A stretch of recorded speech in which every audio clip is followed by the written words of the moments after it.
면 그렇게 돼요. 자동으로 수속부가. 예전부터 그렇게 운영되고 있었거든요. 그래서 지금 관리외 대상이라는 항목에 과제 제출까지 포함되어 있을 뿐인 거예요. 근데 한번 관리외 대상 빠지시면 못 나와요. 그렇게 돼 있고요. 두 번째는 저희 마지막 시간에 코드스쿼드의 윤지수 마스터님이라고 계세요. 오셔가지고 1시간 정도 특강 하실 거거든요. 그거가 있을 거다라고 보시면 되고요. 그 다음에 과제 제출을 좀 빨리까지는 아니더라도 오늘 몰아서 하시면 저희가 1차분 과제에 대한 채점을 언제 할지 모르게 되잖아요. 왜냐하면 2차분이 또 쌓여 있으니까. 그렇죠? 약속이나 하신 듯 오늘 왕창 올려주시 죽습니다. 막 기약할 수 없어요. 그러면 1주차 과제가 막 4주차에 채점돼 있고 막 이런 사태가 벌어질 수 있습니다. 그리고 과제 채점은요, 저희가 해서 올리신 분들 받으신 분들 꽤 계실 거예요. 생각만큼 점수가 잘 안 나왔다고 생각하시면 과감하게 이의 신청을 하시고 그러셔도 됩니다. 메신저로 하시면 되고요. 나름 기준을 적어드렸어요. 뭐가 감점이 되는지. 이게 채점이 득점 방식이 아니라 감점 방식이에요. 그래서 잘 만든 게 있는데 잘못한 게 있으면 깎는 방식이라서 누구는 더 잘했을까 점수가 높아 이런 방식은 아니고요. 그냥 여러분들의 스타일을 존중하는데 이것만은 감점 대상이라서 감점 방식으로 채점을 하고 있어요. 그래서 저번 시간에 내드린 과제를 보니까 제가 좀 설명이 부족하게 과제를 냈던 게 있더라고요. 그래서 이번에는 좀 더 구체적으로 과제를 작성하도록 노력을 했고요. 2주차니까 이제부터 과제가 인정사정 없이 저번 주 인정사정 봐준 거냐고? 그건 뭐 거의 따라치는 건데 아닌가? 그럴 거예요. 저번 시간에 제가 슬라이드를 약 62장 정도 나가는데요. 오늘도 변함없이 한 55장 정도 나갈 셈이고요. 저번 주에 워밍업 하셨으니까 이번 주에는 인정사정 없이 나가는 걸로 하고 그렇습니다. 궁금하신 점은 언제나 물어보시면 되고요. 네, 부끄러우시면 항상 메신저로 물어보시면 되고 오늘부터 페이스북 라이브 방송을 같이 겸해서 하기로 했어요. 저라도 날 찍으면 안 되고 화면을 찍어야 되느니라 화면이 잘 보이게. 자, 라이브 방송 시작한 거 알아서 할 테고 저희는 그냥 바로 진행할게요. 자, 오늘 두 번째 시간이죠. 두 번째 시간에서는 디자인 패턴의 원리라기보다 디자인 패턴이 어떠한 철학을 갖고 있는지에 대한 베이스 지식을 같이 얘기해 볼 건데요. 디자인 패턴이라는 게 중요한 건 아니에요. 여기도 마찬가지로 객체 역할 모델에 대해서 어떻게 이해를 하는가에 대한 전반적인 이 배경이 깔려 있습니다.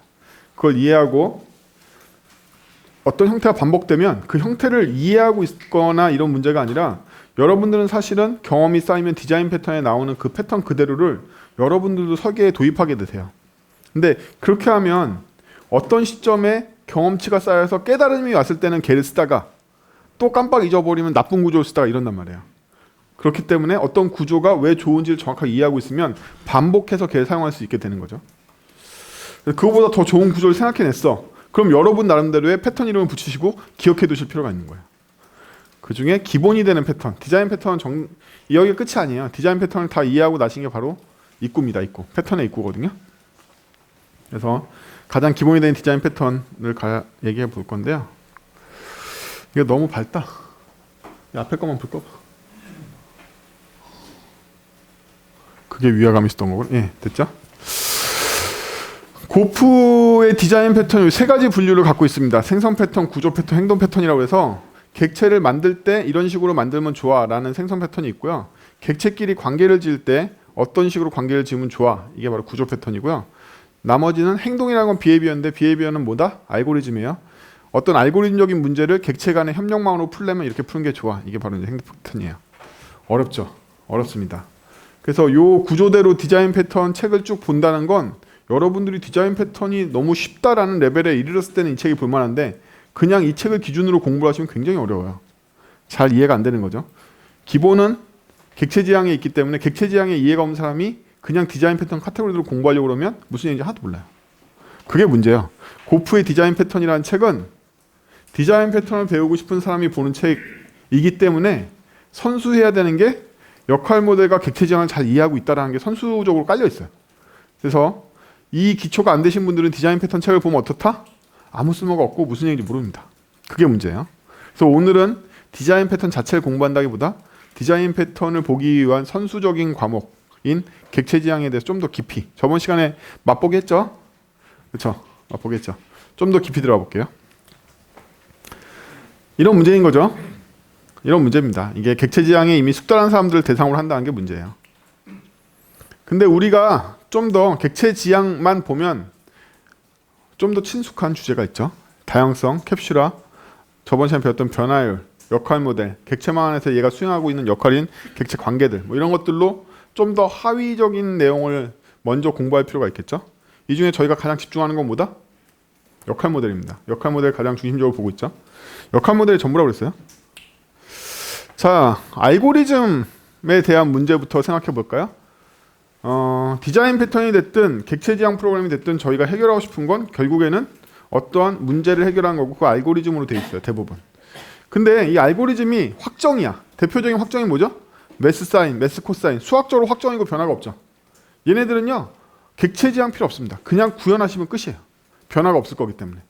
근데 우리가 만드는 대부분 게시판에 1페이지에 몇 개의 레코드가 들어갈지, 정렬을 어떻게 할지, 컬럼 뭘 쓸지, 필터 조건을 어떻게 할지, 검색 결과가 했을 때 돌아가면 원래대로 복귀되는지 뭐 이딴 것들은 그렇게 매스 사인처럼 확정적이지 않다는 거예요. 맨날 변화가 오죠. 어제까지는 제목만 검색하면 되는데 본문으로도 검색하게 해주세요. 좀 지나면 제목 플러스 본문으로 검색하고 싶은데 이딴 거 온단 말이에요. 자, 알고리즘이 변화하는 이유는 뭐다? 비즈니스의 변화 혹은 얘가 참고하고 있는 라이브러리가 업데이트 돼버리죠. 대표적으로 페이스북 그래프 API가 얼마 전에 2.6으로 업데이트했다는 페이스북 개발자 안 계세요? 페이스북 플러그인 개발자분들은 얼마 전에 통보 받으셨을 텐데 페이스북 그래프 API가 얼마 전에 업데이트 됐거든요. 또 이런 것들 연관 라이브러리의 변화 마지막으로 호스트 측의 변화 뭐 이런 여러 가지들이 있습니다. 이거의 결론은 뭐냐면 우리가 통제할 수 없다는 거예요. 고객님이 해달라고 하면 하는 거죠. 오늘부터 바위다 그럼 바위고 오늘부터 가위다 그럼 가위예요. 예, 통제할 수 없습니다. 그 많은 개발자들의 착각이 뭐냐면 이 변화는 PM이 막아줬어야 되는데 라는 얘기들을 합니다. PM 막을 수 없어요. 고객이 그렇게 바꿔야지 돈 벌겠다고 그러는데 뭐라고 막아요? PM이 i8을 막아줘야 되는데 여러분들이 실제 시장에 가서 무슨 얘기 듣는지 아세요?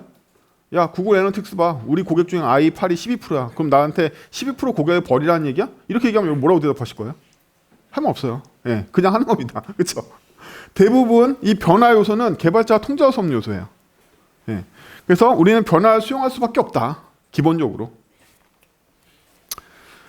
근데 우리가 기존에 객체 지향 프로그램이나 뭐 여러 가지 이 변화에 대응하는 방식의 프로그램을 짜지 않고 그냥 문 기반으로 딱딱하게 프로그램을 짜면 수정했을 때 전체가 컴파일 되는 문제가 생겨요.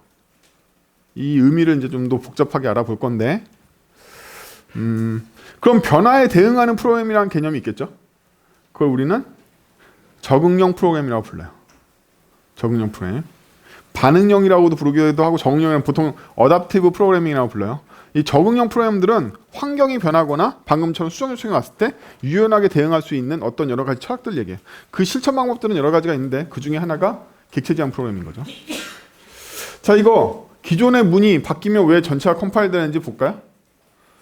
알고리즘이 변화한 부분만 수정하고 나머지를 건드리고 싶지 않은데 나머지를 다 건드리게 돼요. 이렇게 건드리고 싶지 않으면 각각의 알고리즘들을 다 함수로 분리해주면 해결되긴 해요. 함수로 분리해주면 이 뜬구름 잡는 얘기를 코드로 보죠. 여기가 바로 제어문만으로 이루어져 있는 코드예요. 이 제어문만으로 이루어져 있는 코드의 노란 부분에 변화가 생긴다고 해보죠.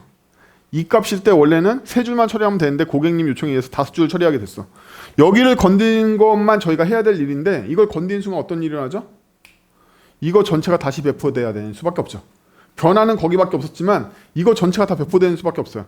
이거 전체가 다 배포된다는 얘기는 뭐죠? 이 전체에 대한 단위 테스트를 다 실시해야 된다는 얘기예요. 다 수정하고 다 이 의존소 파일 다 바꿔야 된다는 얘기죠. 만약 이렇게 하기 싫으면 처음부터 이렇게 바꿔놓고 함수로 최대한 쪼개놓으면 케이스 2번만 제가 수정할 수 있지 않나요? 그렇죠?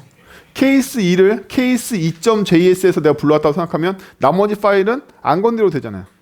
케이스 2.js만 바꾸면 되는 거잖아요. 그렇죠? 그래서 최대한 함수를 분리하면 수정하는 내용들을 최대한 격리시킬 수가 있다. 그럼 문제가 해결된 것 같지만 두 가지 문제가 생깁니다. 첫 번째는 경우 자체가 늘어나거나 경우 자체가 바뀐 경우가 있어요. 이 경우에는 함수로 쪼개도 소용없죠. 케이스 4가 들어왔기 때문에 이거 전체를 다시 컴파일할 수밖에 없어요. 그렇죠? 바로 경우가 늘어나거나 경우가 변화한 경우. 제가 늘리는 경우만 했는데 3이 7이 되는 경우도 마찬가지예요. 경우가 변화하거나 경우가 늘어나면 어쩔 수 없이 함수로 쪼갰지만 다 재배포를 해야 되는 상황이 오죠. 또 두 번째는 함수 간의 공통 부분이 있어요. 함수 간의 공통 부분. 그럼 여기 함수 간의 공통 부분에 대한 변화를 어떤 식으로 관리할 거냐의 문제가 생겨요. 지금 제가 그냥 커먼이라는 함수를 넣어놨는데 이 함수 간의 관계라든지 이 함수의 변화 혹은 공통 부분이 새롭게 생겨. 이런 거 할 때마다 여기 전체가 바뀌는 수밖에 없다는 거죠. 그렇죠? 이 두 가지 문제가 기존의 제어문에서는 해결이 되지 않는다. 함수로 분리한다 할지라도. 이 부분은 어떻게 할 것인가. 이게 이제 저의 관점이에요. 어떻게 해결하냐면 최소한의 변화를 일으키는 부분을 분리해서 어떻게 뭐한다? 격리라고 그랬죠. 저희가 추구하는 방향은 격리입니다. 격리를 어떻게 할 것인가가 저희 관점입니다. 자, 그래서 방금 분화라고 제가 표현했는데 이 분화가 뭐냐면 쉽게 설명하면 이제부터 if라고 생각하세요. 영어로는 case라고 합니다. 케이스가 나올 때 객체 지향에선 케이스 대신에 어떤 걸 사용할 것이냐에 문제가 있어요. 그렇죠? 방금 케이스를 사용했더니 문제가 해결되지 않는다는 사실은 알았어. 케이스를 사용했더니 문제가 해결되지 않는다는 사실은 알았어. 그럼 객체 지향에서는 이 두 가지를 어떻게 해결하느냐? 첫 번째는 상속 위임이라는 걸로 해결해요. 상속 위임에서는요. 중앙에 공통된 경우가 커먼을 만들어 놓고 경우의 수에 따라서 경우의 수만큼 자식 클래스를 만들어 버려요. 방금 뭐가 아이템 값이 1일 때, 2일 때, 3일 때, 4일 때니까 자식 4개 만들면 해결된다는 거예요. 자식 4개 만들어서 해결해요. 그에 비해서 소유 모델은 소유하는 애는 베이스를 그냥 두고 얘가 경우의 수에 맞는 4가지 객체를 소유함으로써 해결이 돼요. 그래서 보통은 상속 위임과 소유 위임 둘 중에 한 가지 전략을 선택해서 사용하거나 두 개를 복합해서 사용하게 됩니다. 어렵죠. 자, 상속 위임은 저번 시간에 배웠죠. 데이터 동네, 렌더러 동네. 내부 계약 관계를 추상층에서 공통 요소로 해결하고 상태 공유할 수 있는 거죠. 그렇죠? 부모와 자식 간에 대화할 때는 어떻게 한다? 속성으로 한다. 속성으로, 인자로 하는 게 아니라. 기억나시죠? 상속 위임은 안의 상태를 공유하는 대신에 분기해야 될 그 내용만 자식에서 따로 구현해 주면 되는 거예요. 이게 바로 상속 위임. 저번 시간에 다 이걸로 해결했죠. 누구 빼놓고 인포라는 프로토콜 빼놓고 데이터도 다 상속 계열로 해결하고 렌더로 다 상속 계열로 해결했죠. 상속 위임을 해결한 거예요. 상속 위임을 처음에 가르친 경우가 많습니다. 여러분 책들 봐도 상속부터 나와요. 이유는 좀 더 가르치기 편해요. 상속 위임을 좀 이해해서 관계 간의 역할을 분리하는 걸 훈련하는 편이 좀 더 빨리 배울 수 있기 때문에 상속부터 보통 가르쳐요. 네, 소유 위임은 뭐냐면 외부 계약 관계로 각각 독립적인 문제를 해결하고 메시지 주고받는 걸로 해결한다. 소유 위임 대표적으로 뭔가요? 대표적으로 저번 시간에 배웠던 렌더러와 데이터는 서로 상속 관계가 아니잖아요. 근데 소유도 안 해요. 그래서 저번 시간에 이미 여러분들은 더 나아간 주제를 배운 건데 이 둘 사이는 서로 소유하지 않고 뭘 할 수 있다? 프로토콜을 통해서 분리해놨단 말이에요. 이게 저희가 원하는 원래 추구하는 방향이 완전히 격리되는 거. 근데 소유하는 건 거기까지 분리되는 건 아니고 예를 들면 데이터가 렌더러를 소유한다든지 렌더러가 데이터를 소유한 형태로 가져가면 소유 위임이 되겠죠. 자기가 갖고 있는 다른 객체한테 일부분의 문제를 넘겨주는 거예요. 소유 위임. 그러면 고프가 창안한 디자인 패턴에 나오는 대부분의 것들은 어떤 걸 베이스로 하느냐? 이쪽을 베이스로 하고 있습니다. 그래서 소유 위임을 되도록이면 많이 시킨 방향으로 객체망을 구성하려고 그래요. 디자인 패턴은. 근데 이 고프의 소유 위임 계열을 하게 되면 문제점이 형이 많이 나와요. 그렇죠? 저희 저번 시간에도 엄격한 형을 적용했던 형이 엄청 튀어났잖아요. 데이터, 제이슨 데이터, 인포, 렌더러, 테이블 렌더러 5개 나왔잖아요. 제가 제일 처음에 그냥 테이블이라는 클래스 하나로 이 문제를 다 해결했던 거 기억나시죠? 이 위임 절차나 역할 분리를 안 하면 클래스 하나로 해결했던 게 클래스 5개나 나와버렸잖아요. 그렇죠? 그런 식으로 형이 많아지는 이 부담이 있습니다. 그래서 고프의 디자인 패턴 쓰려고 할 때 많은 사람들이 충고하는 게 야, 그거 간단한 문제면 그냥 만들어. 괜히 적용하면 굉장히 복잡해지고 클래스만 많아져. 이 얘기를 하는 게 바로 그것 때문이에요. 그럼 언제가 복잡하고 언제가 하나로 만들어도 되는 거죠? 언제일까요? 그게 바로 여러분들의 짬밥을 평가하는 잣대가 됩니다. 훌륭한 개발자는, 노련한 개발자는 여기서 얼만큼 역할을 분리할지를 감각적으로 알게 돼요. 뭘로 감각적으로 아는 거죠? 이 동네는 수정이 왕창 들어오겠다 싶으면 더 많이 역할을 나누는 거고, 얘는 거의 변화가 없을 것 같아. 이런 역할 많이 안 나눠주겠죠. 예. 이 점을 판별하는 게 바로 그 도메인에 얼만큼 익숙한 개발자냐에 달려 있어요. 개발 실력이 뛰어나도 그 도메인에 익숙하지 않으면 그 도메인에서 예를 들면 뭐 제가 보험료 계산하는데 보험료의 밑값이 되는 건 잘 변하지 않아. 이러면 여기 역할 분리 많이 안 되고, 상품별로 분화한 쪽은 그쪽이 아니라 무슨 약관에 정의되어 있는 보장성의 내용만 많이 변할 거야. 여기만 엄청 분기를 하겠죠. 이건 도메인에 익숙한 사람만 이렇게 할 수 있다는 거예요. 어떤 알고리즘적으로 변화가 일어나 안 일어나를 판단하는 게 아니라, 변화는 아까 비즈니스 필드에서 나오기 때문에 그 도메인에 대한 이해 때문에 어디는 많이 분기하고 어디는 조금만 역할을 나눠준단 말이죠. 이 감각은 노련해지는 건 그 어깨에 많이 있어봐야지 알 수 있어요. 물론 저희처럼 에이전시를 하면 맨날 하게 됩니다. 오만 도메인에 들어가서. 자, 그래서 요 위치로 돼 있고, 상속위임을 한번 구현해 보도록 하죠. 상속위임은 이미 친숙해요. 여러분들이 저번 시간에 구현했기 때문에. 저번 시간에 구현하면 또 하면 지겹잖아요. 그래서 이번 시간에 좀 다른 식으로 구현해 볼게요. 제가 GitHub이라는 클래스를 만들었어요. 여러분들 GitHub이라는 서비스를 얼마나 알고 계신지 모르겠는데, 기스트 다 쓰셨으니까 GitHub에 계정이 있다고 봐도 되겠죠? GitHub은요, REST API를 빼주고 있는데, REST API는 크로스 도메인 문제가 있죠. 그래서 JSON P로도 빼주고 있어요. 그래서 GitHub의 REST API는 이렇게 시작해요. API GitHub.com으로 시작하거든요. 그 다음에 이제 어떤 레포냐 뭐냐 이런 거 나오고, 그 다음에 아이디하고 레포지토리 이름 나온 다음에 컨텐츠 뒤에다가 이제 원하는 거 붙여주면, 원래는 REST API로 그 값이 떨어져 나와요. 떨어져 나오는데 JSON P가 되려면 뒤에다가 콜백을 붙여주면 됩니다. 이렇게 물음표 콜백 붙여주면 JSON P로 떨어져 나옵니다. 그걸 이용해 보는 거예요. 그래서 이 GitHub이라는 클래스는 뭐 하는 거냐면, GitHub에 있는 컨텐츠를 읽어오는 녀석이에요. 로드해오는 녀석이에요. 그럼 생성자부터 볼까요? 생성자 봤더니 제 GitHub 아이디하고 레포지토리 이름을 받았죠. 그래서 베이스 URL을 만들어 주는데, 베이스 URL 아까 설명한 대로 API GitHub.com에 레포스에 아이디, 레포 이름 넣고 그 다음에 컨텐츠라는 베이스 URL을 만들어냈죠. 실제로 로드할 때는 제가 원하는 레포지토리 하위 경로를 써주면 돼요. 하위 경로를 써주면 됩니다. 근데 JSONP는 전역 함수가 필요해요. 반드시. 제가 전역 함수를 어떻게 노출할 거냐면, GitHub이라는 클래스의 속성으로 노출할 거란 말이에요. GitHub.뭐뭐뭐로, 그렇죠? GitHub.뭐뭐로 노출할 거예요. GitHub.뭐뭐뭐를 어떻게 만들 거냐면, 여기 id라는 값을 넣었는데, 여기 id 값 여기 있죠. 콜백이라는 문자열 더하기 GitHub id 제가 빵번으로 초기해놨는데, 빵 1, 2, 3 이렇게 계속 증가하는 함수 이름을 제가 만들어 놓고, 얘한테 뭘 할당한다? 요 함수를 제가 할당하고 있는 거죠.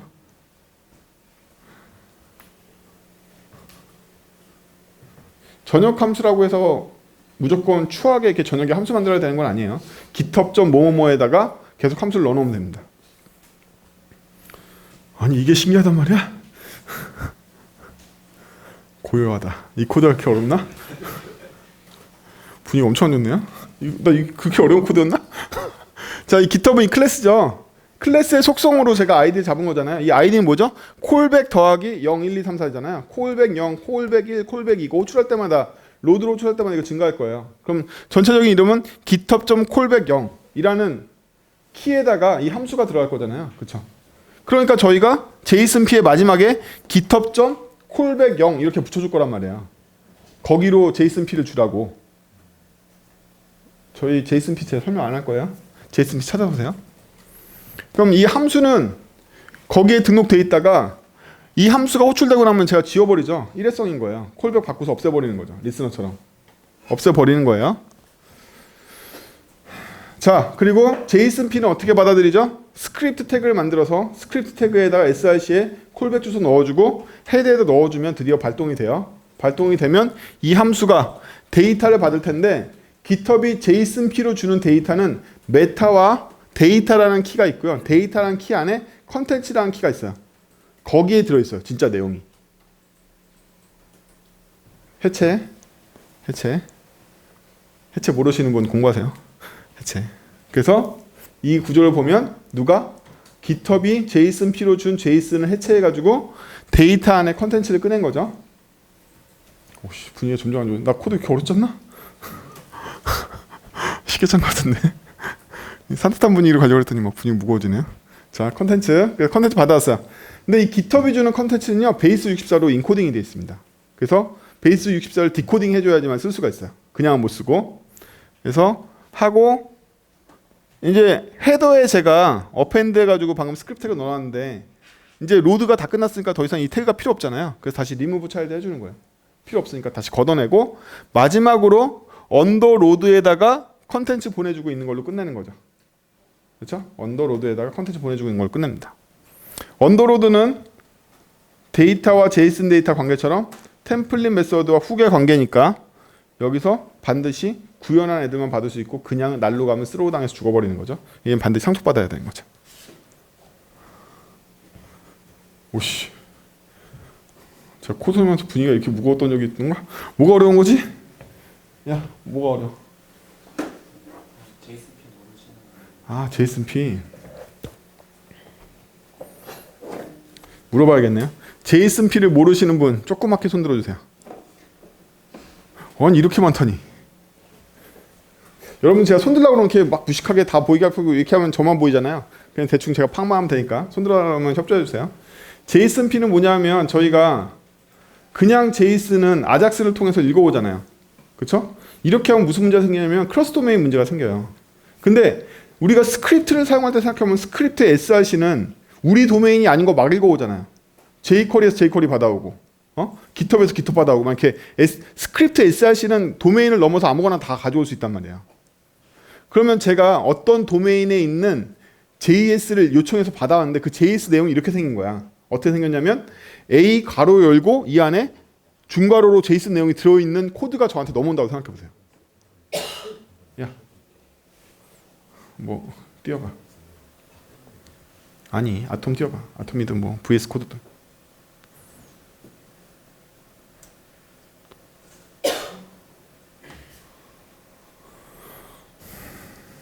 빈문서 문자 키우고.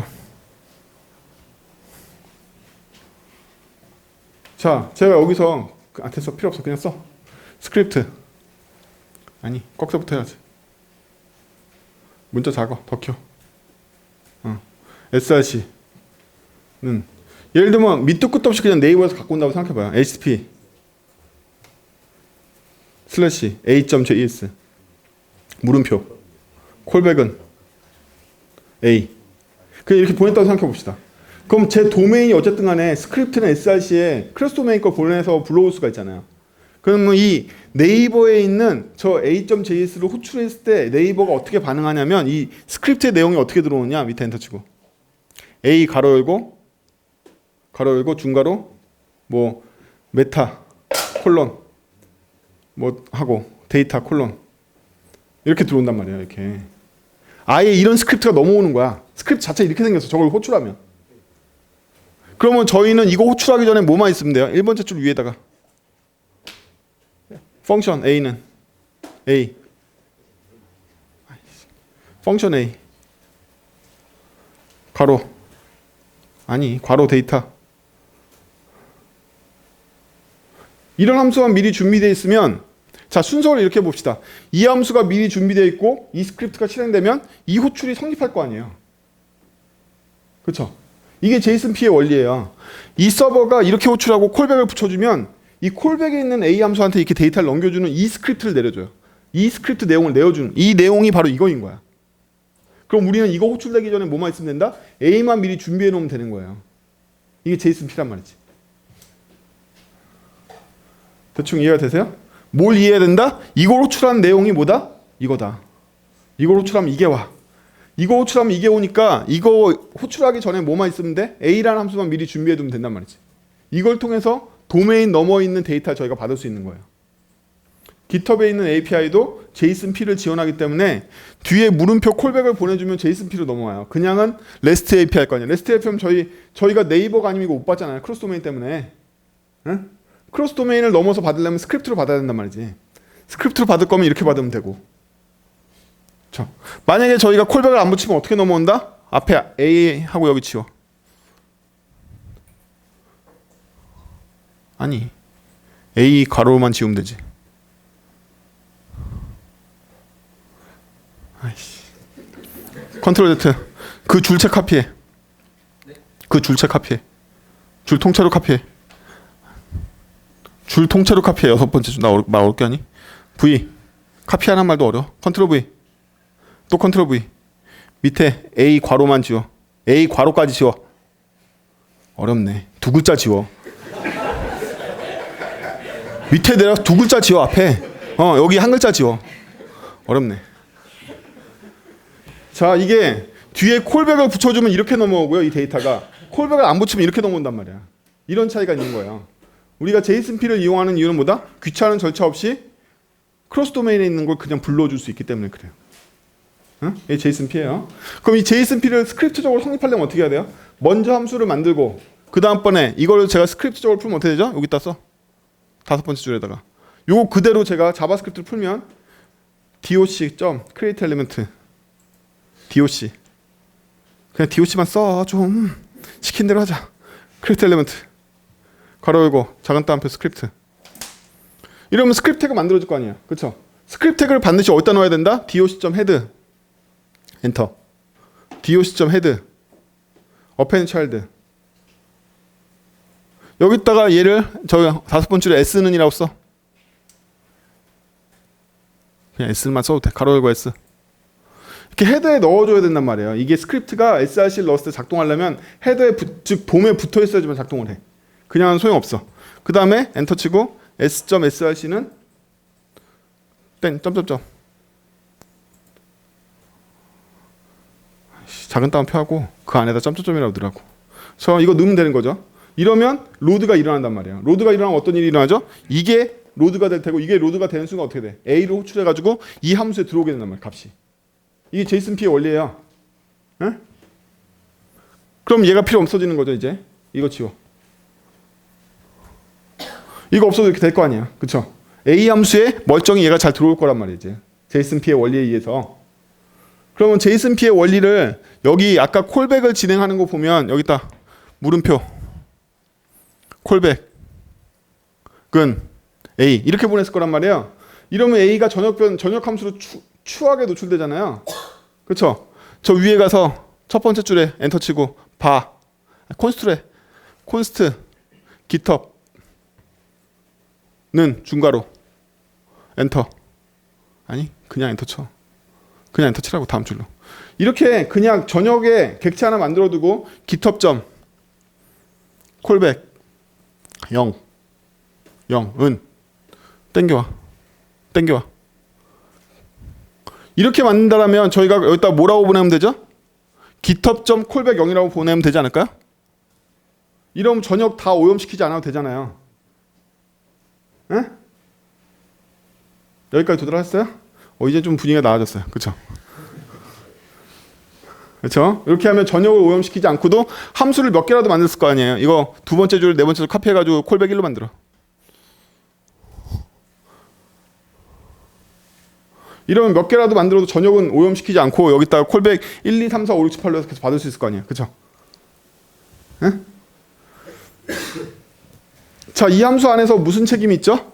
이 함수 안에 들어가서 똥 쌌으면 벌렸으면 치워야 될 거 아니에요. 그렇죠? delete github.callback 0 이런 책임이 있죠. 썼으니까 이제 그만 써야 될 거 아니에요. 또 어떤 책임이 있죠? doc.head remove child 어떤 거? S 껴놨으면 지가 지워야 될 거 아니야. 그쵸? 이런 책임 있죠? 벌려놓기 하면 끝난 게 아니잖아. 지가 치우기도 해야 될 거 아니야. 그쵸? 안 그러면 계속 헤드에다가 스크립트가 통신할 때만 막 쌓일 거 아니에요. 무거워질 거란 말이지. 노드가 많아져서. 네, 이렇게 해줘야 될 거 아니에요. 그쵸? 뒷정리. 그 다음에 가서야 우리는 여기 들어온 데이터를 가지고 뭘 하겠죠? 엔터. 데이터. 점점점. 뭐 하겠죠? 데이터 가지고. 요게 JSONP의 구현이란 말이죠. 여러분들 서버 개발자한테 JSONP 해달라고 그러면 굳이 크로스 도메인 어렵게 구현 안 해도 금방 구현됩니다. 그리고 대부분의 트위터를 비롯해서 대부분의 소셜 서비스나 REST API 지원하는 애들은 JSONP도 보통 같이 지원해요. 서버 입장에서 보면 아무것도 아니죠. 그냥 앞뒤로 콜백 넘어온 거 이렇게 붙여주기만 하면 돼요. JSON 만들어서. 요것만 붙여주면 돼요. 서버 입장에서는. 별거 아니란 말이지. 밑으로 내려가. 엔터 좀 막 쳐. 서버 입장에서는 쿼리 스트링으로 콜백 들어오면 그거 여 앞에다 붙여주기만 하면 되잖아요. 별거 아니란 말이에요. 앞뒤로 괄호만 붙여주면 되기 때문에. JSONP를 만들어준다는 게 별게 아니에요. 그래서 JSONP를 지원하는 서버가 상당히 많고 GitHub도 지원한다. 돌아갈까요? 저희 코드로. 자, 얘 좀 보이세요? 제가 아까 GitHub이라는 오브젝트 대신에 그냥 이 클래스 자체를 쓰고 있는 거죠. ID 빵번을 제가 부여해 놓은 거고 여기서 ID 하나 증가시키면서 콜백을 붙인 걸 이름을 쓰고 있죠. 콜백 0, 1, 2, 3, 4로 갈 거 아니에요. 얘를 어디다? 자기 클래스인 클래스에다가 지금 함수를 넣어주고 있는 거잖아요. 그렇죠? 이제 보이시죠? 그리고 여기서 S 만들어서 S한테 src로 이거 넘겨주는 거죠. 베이스 URL에다가 지금 넘어온 패스 붙여가지고 마지막 URL 만들고 콜백 붙여준 거죠. 콜백에 보면 GitHub 점 뭘로 보내야 된다? 방금 만든 ID 값 붙여주면 되는 거죠. 이 콜백 주소잖아요. 그렇죠? 그리고 나서 헤드에 넣어주면 로드가 완료되면 이 함수가 호출될 것이고 이 함수가 호출됐으면 delete ID 해줘야 되고 remove child 해줘야 되고 진짜 처리는 이 훅한테 넘겨주는 거죠. 그렇죠? 아 힘들다. 뭐 이런 것도 안 하고 사나? 자바스크립트 개발자 다 JSON 처리하고 사는 거 아니었어? 나 깜짝 놀랐네. 이걸 설명할 줄이야. 자, 너무 분위기가 안 좋아서 JSONP를 설명했습니다. JSONP는 낙원이죠. 그렇죠? 낙원이죠. 낙원이에요. 크로스 도메인 처리하려면 지옥이잖아요. 그렇죠? 크로스 도메인 하나도 없잖아. 낙원입니다. 그냥 아름다운 세상. 여러분들 이 코드의 변형을 많이 보셨을 거예요. 어떻게 나오죠? 보통 소스 보면 jQuery 이런 소스 보면 document.get element by tag names 해가지고 헤드 태그 얻어서 0번째 배열값 얻어서 뭐 이렇게 하고 막 이러거든요. 근데 이거 document.head는 document.body와 똑같이 돔 레벨 1에 정의되어 있는 모든 브라우저가 다 지원해주는 속성이에요. 얘가 더 안전해 오히려. 돔 레벨 1이기 때문에 이거 안 지키는 애 없거든요. 되나요? 헤드 태그가 여러 개 나오면 첫 번째 거 골라주는 것도 똑같아요. 로직이. 자, 이게 뭐다? 기초가 되는 클래스인데 하나하나 살펴볼까요? 요거를 가지고 사용해서 실제로 자식 클래스를 만들면 이런 식으로 만들겠죠. GitHub을 상속받아서 언더로디드만 구현해주면 되겠죠. 나머지는 건드릴 필요 없잖아요. 훅만 만들어주면 된다. 훅만. 제이슨 데이터 저번 시간 수업 들었고 과제하셨으면 다 아시죠? 데이터와 제이슨 데이터 또 렌더러와 테이블 렌더러와의 관계죠. 이게 저번 시간에 했던. 그걸 뭐라고 부르냐. 자, 로드에 있는 로직은 다 공통 부분입니다. 공통 부분인데 이 중에서 자식별로 틀려지는 게 바로 위임 부분이죠. 자식한테 위임하고 있는 거죠. 이 부분은 내가 모르겠고 상속받은 자식이 처리해라. 이게 바로 상속 위임이에요. 그래서 이걸 우리는 뭐라고 부르냐면 이 패턴을 템플릿 메서드 패턴이라고 부릅니다. 템플릿 메서드 패턴에서는 위임하는 훅을 호출하는 그 함수 자체를 템플릿 메서드라고 그래요. 이 로드 함수가 바로 템플릿 메서드겠네요. 얘 이름 자체가 템플릿 메서드예요. 그래서 이 클래스에서 로드가 템플릿 메서드예요 라고 저희는 대화를 합니다. 그리고 얘 자식 클래스에 있는 얘 혹은 이 부모 클래스에 있는 얘도 마찬가지. 얘네들을 다 우리는 훅이라고 불러요. 그럼 저랑 이제 앞으로 이렇게 대화하겠네요. 데이터는 제가 템플릿 메서드 패턴을 구현할 테니까 여러분들은 get 데이터 밑에 언더 get 데이터 훅으로 만들어 주세요. 이렇게 얘기하면 여러분들 알아먹게 되는 거죠. 이게 바로 디자인 패턴의 힘이에요. 용어를 통일함으로써 우리가 보다 어려운 얘기를 쉽게 할 수 있게 돼요. 저번 시간 과제를 생각해보면 이제 저랑 이렇게 대화하는 거죠. 데이터하고 렌더하고 다 템플릿 메서드 구현할 테니까 데이터 같은 경우에는 템플릿 메서드를 get 데이터로 하시고 훅을 언더 get 데이터로 하세요. 이게 끝인 거예요. 이미 이걸로 다 전달이 끝난 거야. 어떻게 만들다는 얘기가. 굉장히 편하죠. 이 개발자들이 디자인 패턴이라는 용어를 외우고 사용하는 이유예요. 여기까지 복잡한 구조를 그냥 지금 제가 한 줄로 그냥 바로 설명하잖아요. 렌더러도 마찬가지죠. 뭐라고 설명할까요? 렌더러의 렌더를 템플릿 메서드로 만드시고요. 언더 렌더 다 훅으로 구현해 주세요. 이게 끝이야. 이러면 얘기가 다 끝난 거야. 편하잖아요. 그렇죠? 대화할 때 굉장히 편합니다. 이 구조는 워낙 많이 쓰이고 거의 정답이라고 알려져 있어요. 이거보다 더 좋은 구조도 물론 있을 수 있는데 가장 흔하게 쓰는 구조 중에 하나입니다. 그래서 상속 위임을 가르칠 때 저희 템플릿 메서드 패턴을 가장 많이 다루죠. 어때요? 두 번째 시간까지 반복해서 배우는 패턴이에요. 그렇게 어렵지 않죠? 예. 패턴 하나하나는 어렵지 않습니다. 단지 용어를 외우는 이유는 커뮤니케이션이 굉장히 편해지고 오해 없이 전달할 수 있으니까. 여러분들 제가 지금 이러한 용어들, 이 단어들 여러분들한테 선물하지 않고 이거 설명해봐 그러면 엄청 장황하게 설명하겠죠? 설명할 때마다 다르게 설명할 테고 커뮤니케이션 안 되겠죠? 우리가 10명 팀이면 커뮤니케이션 될까요? 저 지금 80명 팀하고도 이 대화를 되게 깔끔하게 할 수 있잖아요. 데이터 만드실 때 XML 데이터도 언더 get 데이터 훅만 구현하시면 될 것 같은데 이렇게 그냥 대화가 되잖아요. 그렇죠? 그게 바로 디자인 패턴을 많이 개발자들끼리 약속하고 쓰는 일종의 프로토콜입니다. 개발자들 사이에서. 템플릿 메소드 패턴. 여기에는 몇 가지 좀 더 구체화된 내용들이 있어요. 템플릿 메소드를 갖고 있는 GitHub 클래스 같은 경우에는 변하지 않는 부분이라고 볼 수 있어요.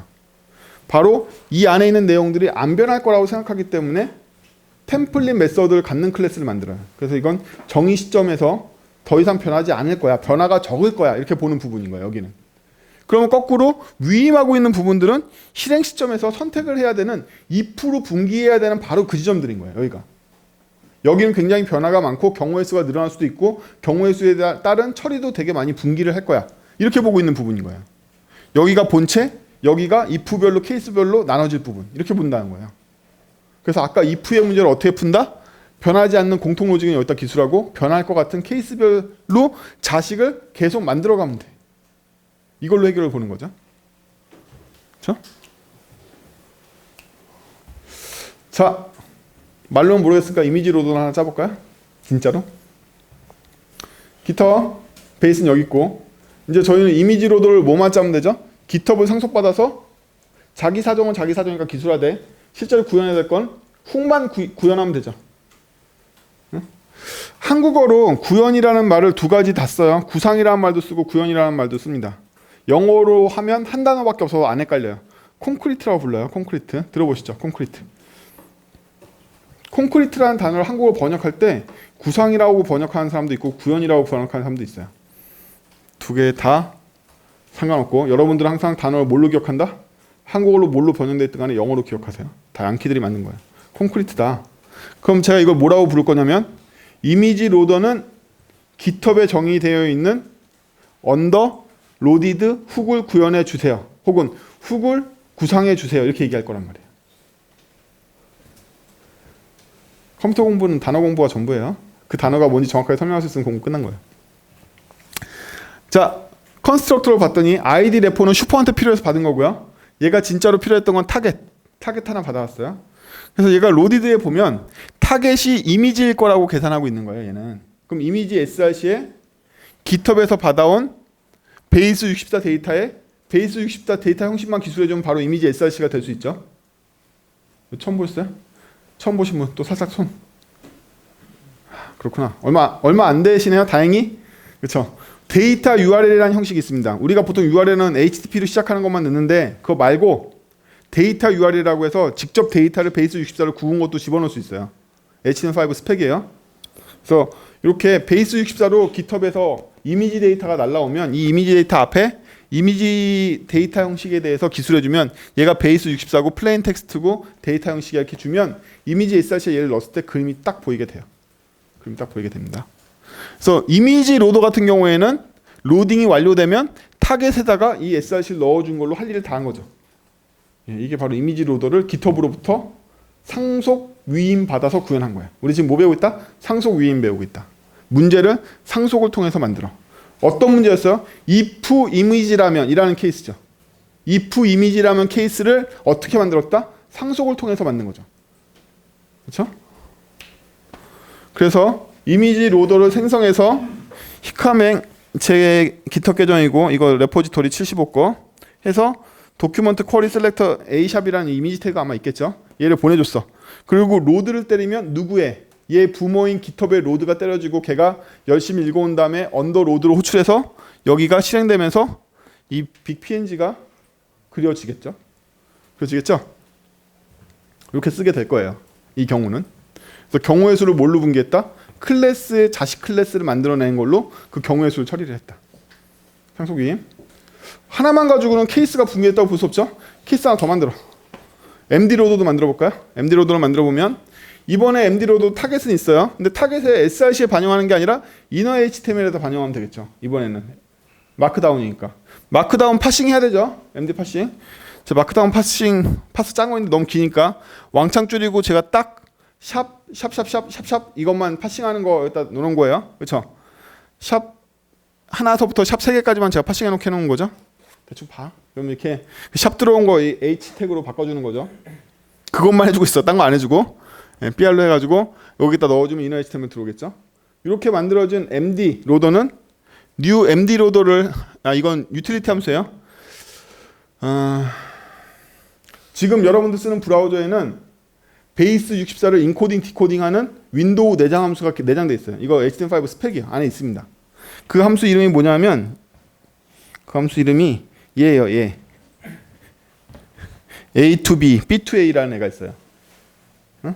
A to B, B to A라는 애가 있어. 저 함수가 원래 내장돼 있어요. 지금 브라우저에 다. 이 함수 쓰면 베이스 64 인코딩 디코딩 할 수가 있는데 그냥 이 함수를 쓰면 어떻게 되냐면 UTF-8이 깨져요. 베이스 64는 원래 ASCII 코드 기반으로 인코딩하기 때문에 다 깨져. 그럼 여러분들 베이스 64로 어떻게 한글 같은 걸 인코딩할까요?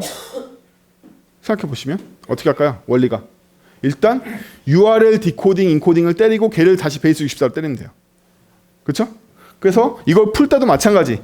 푼 걸 다시 URL 디코딩을 풀어줘야지만 진짜로 한글이 나온단 말이에요. 그래서 이렇게 함수로 짜면 돼요. 함수 어렵죠? 어려운 것도 여러분 짜지 마시고 검색하세요. 예, 그런 거 짜시는데 인생을 낭비하실 필요 없습니다. 이거 널려 있습니다. 그렇죠? 좋은 사람들 많이 짜놨어요. 우리는 이런 거 몰라도 돼.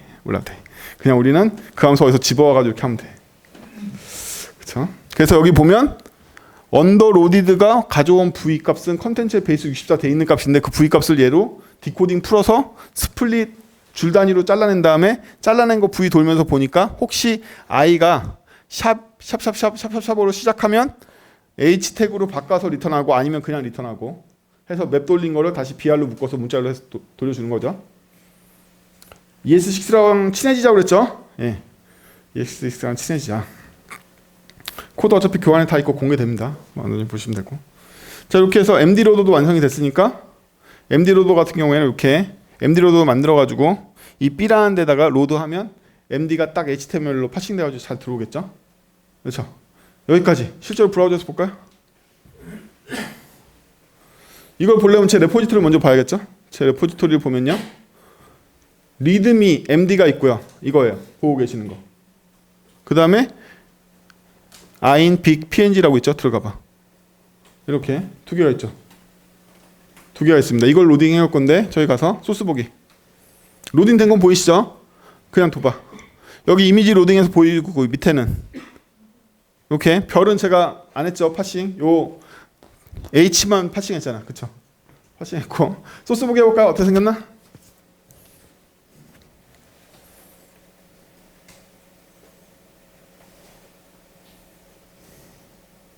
키워. 똑같죠? 기타 클래스 있고 쭉쭉 내려가. 완전히 내려가. 밑에만 보면 돼. 그쵸? 히카 코드 스피치 75에 와서 A하고 B한테 로드를 I'm big PNG랑 리드 MD, 리드미 MD 한 거죠. 그쵸? 위에 올라가. 여기 보면 A는 이미지고 B는 div예요. 그래서 들어온 거죠.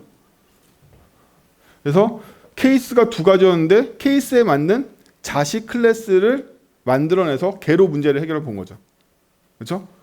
뭐가 안 하고 GitHub이 if 이미지일 때, if MD일 때 이렇게 안 하고 MD일 때 처리하는 클래스를 하나 만들어 버리고 이미지를 처리할 때 클래스를 하나 만들어 버려서 경우의 수 if를 제거하게 된 거죠.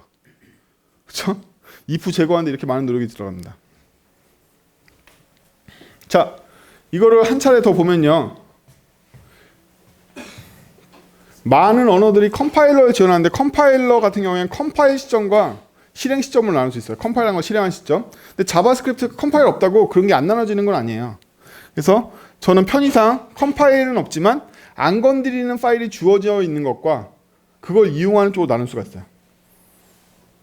예를 들어볼까요? 여러분은 jQuery가 컴파일이 아니라고 생각하세요? 건드실 수 있나요? 못 건들죠. 컴파일된 거와 똑같잖아요. 그렇죠? 여러분 jQuery 읽어다 쓸 수만 있지 jQuery 수정 못 하시잖아요. 따라서 jQuery는 컴파일된 거와 마찬가지다. 이미 jQuery 코드를 읽어온 순간 걔는 컴파일이 끝나 있는 거나 마찬가지란 말이에요.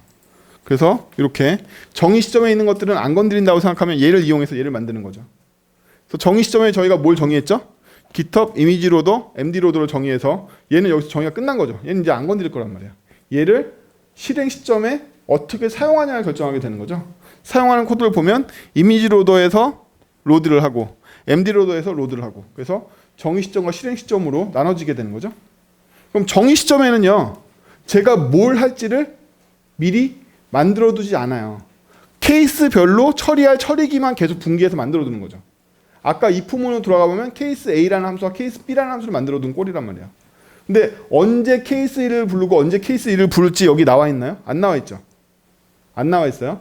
그래서 if를 안에 갖고 있다가 바깥으로 빼내면 어떤 일이 생기냐면 얘네들이 더 이상 if를 가져가 있지 않고 if를 바깥에서 처리해야 되는 책임으로 바깥으로 넘겨버린다는 거예요. 이 점을 통해서 저희가 함수 안에 if를 안 갖게 되고 함수 안에 if를 안 갖게 되니까 바깥쪽에서 if를 분기해야 되는 건 부담이 되지만 대신에 if가 더 늘어나도 if가 변화해도 바깥쪽에서 대응할 수 있게 되는 거죠. 이렇게 하는 거예요. 소유임으로 바꿔볼게요. 이제 그 코드가 어느 정도 친해졌다고 생각하고 소유임을 바꾸면 바꿀 점은 별거 없어요. 별거 없습니다. 소유임에서 특징은 바로 여기에요. 여기 보시면요. 나의 언더파서에게 콘텐츠를 넘기는데 여기 언더파서 없죠. 언더파서는 여기서 만들어줍니다. 여기서 셋파서를 통해서 언더파서를 정의해주고 있죠. 셋파서를 통해서 이때 들어온 파서에게 콘텐츠를 넘겨주는 거예요. 만약에 파서가 없으면 바로 튕겨버리죠. 그러니까 일로 들어오지도 않을 거예요. 반드시 제가 로드하기 전에 파서를 먼저 세팅해주고 와야 돼요. 네. 이 이게 소유 시점에 위임하는 건 제가 지금 뭘 소유했다고 볼 수 있죠? 파서를 소유했는데 파서를 호출할 수 있으니까 파서가 뭐다? 함수라는 게 결론이죠. 응? 제가 일단 언더파서를 받아왔는데 이 언더파서를 그냥 바로 호출하고 있잖아요. 얘 함수라는 게 결론이잖아. 지금 제가 어떤 함수를 소유해서 그 함수한테 나머지 일을 위임해버리는 거죠. 이렇게 위임합니다. 그래서 이거는 상속을 통해서가 아니라 제가 파서를 뭘 갖고 있느냐, 어떤 함수를 갖고 있냐에 따라서 요 위임하는 부분의 처리 내용이 달라져요. 공통 내용은 똑같은데 분기하는 게 아까처럼 상속을 통한 이미지 로더를 만들거나 MD 로더를 만드는 게 아니라 MD 로더 역할을 할 함수를 받아들이거나 또 이미지 로더 역할을 할 함수를 받아들인 것만으로 손쉽게 로직이 교체된다는 거예요. 이렇게 손쉽게 로직을 교체하고 로직의 일부를 처리할 객체를 그냥 받아들이는 거, 소유하는 거. 이거를 저희는 전략 객체라고 그러거든요. 그래서 요거 위임 객체를 저기서 받아서 쟤한테 위임해버리죠. 받아온 녀석한테. 이거를 저희가 스트래티지 오브 덱스, 전략 객체라고 불러요. 저 위임을 하는 거. 위임을 일부분을 해주는 걸 아까는 훅이라고 불렀는데 상속 모델, 템플릿 메소드 모델에서 지금은 저걸 전략 객체라고 부릅니다. 그래서 이걸 전략 패턴이라고 불러요. 이 전략 패턴은요. 소유한 객체한테 위임만 하면 되기 때문에 꼭 객체가 오지 않고 함수가 와도 상관없어요. 그럼 전략 함수라고 부를 수 있겠죠. 어쨌든 전략적으로 일부분을 위임할 수 있는 뭔가가 와주면 돼요. 이 후보는 일반적인 언어에서 함수 또는 객체입니다. 함수 또는 객체예요. 이 경우에는 GitHub이라는 클래스 전체가 다 변하지 않는 부분이 됐죠.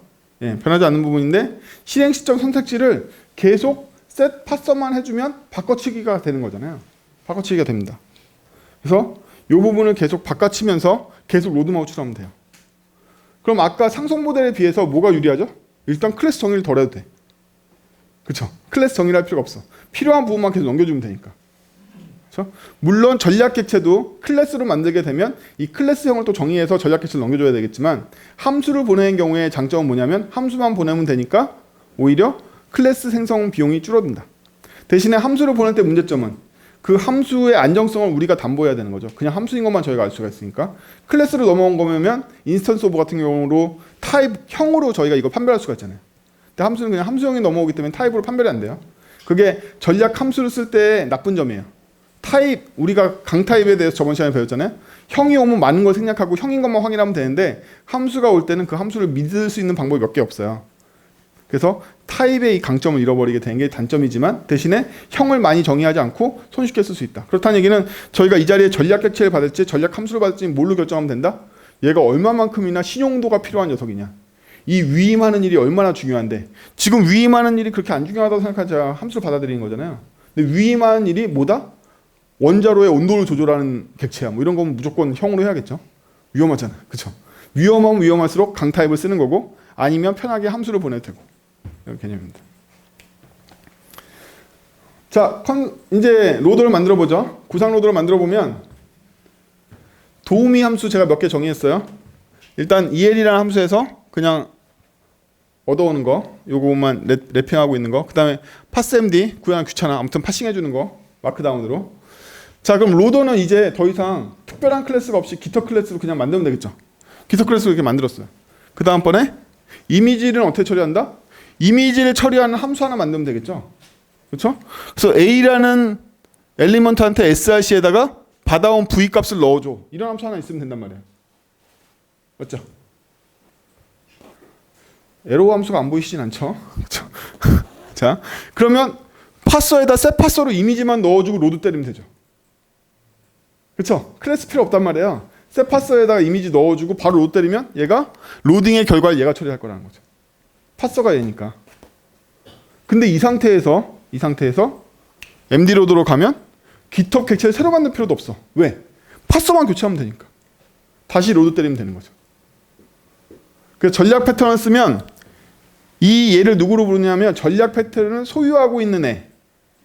디자인 패턴에서 소유하고 있는 애의 이름은 두 가지예요. 하나는 호스트고 하나는 인보커라고 불러요. 인보커는 실행기라는 뜻인데 얘를 실행기로 볼 수도 있겠죠. 왜? 로드를 실행하면 어떤 일이 일어나죠? 이 함수를 실행하는 일이 같이 동반되죠. 그래서 전략 패턴에서는 얘를 인보커라고 부르진 않는데 일종의 인보커라고 보면 얘는 그냥 이 파서만 갈아치우면 계속 실행할 수 있는 거죠. 그래서 GitHub이라는 객체 하나만 만들어 놓으면 저장소 하나에 대해서 두 번 만들지 않고 계속 파서만 교체해서 계속 쓸 수가 있는 거죠. 네. 이게 바로 전략 패턴이 훨씬 더 좋은 점이기도 해요. 그래서 일반적으로 전략 패턴을 호스트 객체로 두고 여기에 변화하는 전략 객체만 계속 바꿔주면서 계속 쓰게 된단 말이죠. 만약에 이 패턴이 아니면 곤란한 경우도 많습니다. 대표적으로 RPG 게임에서 제가 주인공이에요. 공격을 해. 근데 저를 매번 새로 만들 거야? 어떻게? 칼 든 기환이, 활 든 기환이 이렇게 만들 거냐는 거야. 안 되잖아. 저는 똑같은데 활 들었을 때는 활 쏴야 되고 저는 똑같은데 칼 들었을 때는 칼질해야 되죠. 이 얘기는 뭐냐면 저는 똑같고 공격용 무기를 뭘로 받았다? 전략 객체로 받아가지고 걔한테 뭘 위임했다? 어택을 위임했겠지. 그렇죠? 더 나아가서 게임상의 캐릭터들이 하는 짓은 비슷하죠. 맞으면 피 흘리고 더 맞으면 죽고 공격할 때는 싸우고 캐릭터 다 비슷하네? 그렇죠? 그럼 캐릭터가 다 비슷한데 그냥 네트워크 플레이어는 캐릭터가 네트워크 플레이어일 뿐인 거고 제 플레이어는 컨트롤 플레이어 아니에요? 제가 컨트롤할 수 있는 플레이어인 것 뿐인 거고 NPC는 AI 플레이어였겠네요. 그렇죠? 이 경우는 어떻게 하는 게 낫죠? 개별로 객체니까 상속 위임하는 게 더 유리하네. 뭐 이런 느낌이 오세요? 안 오시죠? 자, 뭐라고 했다 첫 시간에? 조바심 내지 마세요. 5년 걸린다. 역할 모델이 이해하는데 5년이 걸려. 어떤 모델이 더 유리한지, 소유 모델이 유리한지, 상속 모델이 유리한지 이런 건 다 판단하는데 굉장히 오랜 시간이 걸립니다. 근데 제가 얘기하면 그렇다는 거죠. 네, 여러분들이 하려고 하면 어려워요. 어떻게 하면 잘해야 된다? 5년 동안 계속 훈련하면, 네. 중간에 포기하지 않고 계속 훈련하면 내가 이때 상속을 써야 돼? 위임을 써야 돼? 아니, 소유를 써야 돼. 어떻게 위임하지? 어디까지 위임하지? 어디까지 쪼개줘야 되지? 이것도 수정할까? 이것도 변화할까? 계속 훈련하면 잘하게 돼요. 자, 그래서 지금 우리가 큰 축을 두 개를 살펴보는 거예요. 상속 위임과 소유 위임에 대해서.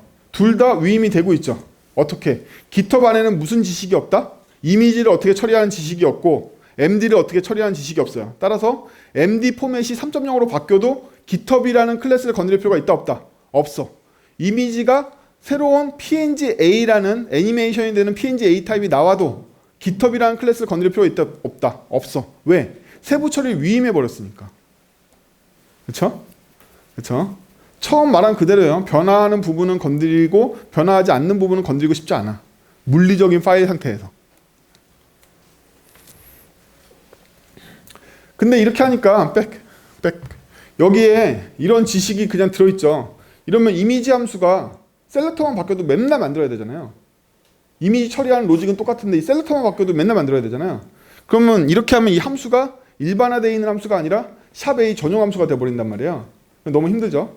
그러니까 요거보다는 좀 더 유도리가 있으려면 얘가 인자로 이해를 더 받는 게 낫겠죠. 그렇다는 얘기는 이 함수를 호출할 때 함수에 필요한 상태를 부가적으로 더 보낼 수 있어야 된다는 얘기예요. 그럼 저희가 set parser를 할 때도 이미지 함수만 받는 게 아니라 이 이미지 함수가 나중에 호출될 때 추가적인 상태를 더 보낼 수 있어야 되겠죠. 요걸로 확장을 해보죠. 이걸 보면 더 이상 setter로 안 쓰고 set parser로 바꾸고 얘가 뭘 받냐면 함수인 f와 그 함수한테 나중에 전해줄 인자를 더 추가적으로 받고 있습니다. 그렇죠? 그렇기 때문에 이제는 기억할 때 언더 파서가 단지 f만 기억하면 안 되고 배열에 f와 함께 arg를 같이 기억하는 거죠. 그렇죠? 함수와 함께 이 함수가 가져가야 되는 인자 배열을 갖고 있는 거죠. 이렇게 세트로 기억하게 됩니다. 오, 그래요? 이거 안 어렵죠? 예. 그냥 세터일 때는 언더파서에 함수만 잡아놨는데 지금은 함수와 함께 추가적인 상태도 같이 기억해 주는 것 뿐이에요. 그러면 추가적인 상태를 기억하고 있으니까 여기 호출이 바뀌었죠. 아까 잡아놓은 거에 0번이 바로 F함수였고 F함수로 호출할 때 그냥 호출하는 게 아니라 컨텐츠는 보내주지만 컨텐츠와 함께 아까 내가 기억하기로 했던 아규먼트도 같이 보내주는 식으로, 응? 아규먼트 두 번째 잡혔으니까 이렇게 하면 추가적인 상태를 기억했다가 보내줄 수가 있게 되는 거죠. 기억했다 보내줄 수 있습니다. 이거 제가 왜 이렇게 전개하냐면 여러분들이 함수를 전략 객체로 쓸 때 여러 가지 문제점들이 있어요. 대표적으로 외부 상태를 기억하지 않는 문제들이 있다는 거예요. 그 외부 상태들을 같이 기억해 주면 되기 때문에 이것 때문에 클래스를 만들지 않고 함수 객체로 버틸려면 계속 버틸 수 있어요. 이렇게. 그렇죠? 상태가 더 필요해서 내가 어쩔 수 없이 클래스를 만들어 이렇게 할 필요 없다는 거예요. 그냥 끝까지 버텨도 돼요. 이렇게. 자, 요거 실제로 생각해 볼까요? 그러면 이제는 이렇게 이해를 받아들이죠. 이 함수가. 예. 그럼 제가 셋파서를 할 때 어떻게 했겠어요? 이미지 함수와 해당되는 타겟을 이렇게 보내줬겠죠. 여기 세트를 기억했잖아. 예? 이제는 그러니까 이 함수를 여러 군데 쓸 수 있게 됐죠. 수많은 엘리멘트하고 결합해도 되게끔 만들어줬잖아요. 등록할 때만 계속 바꿔주면 되니까. 함수 자체는 안 건드려도 된단 말이지. 이제 드디어 이 이미지라는 함수도 안 건드리는 함수가 된 거죠.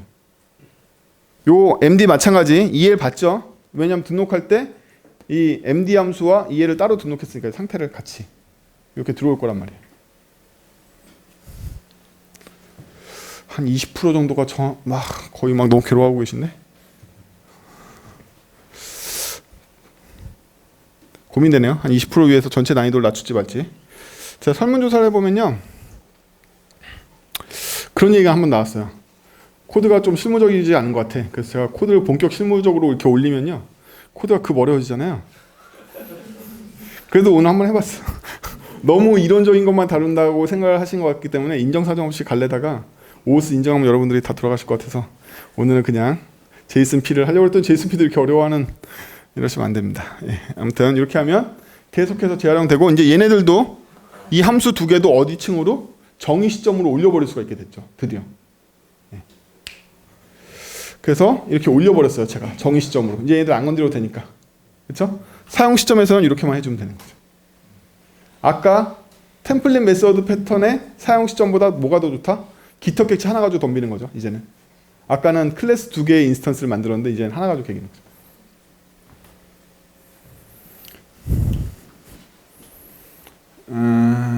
여기서부터 5분 쉬고 할게요. 5분만 쉬세요.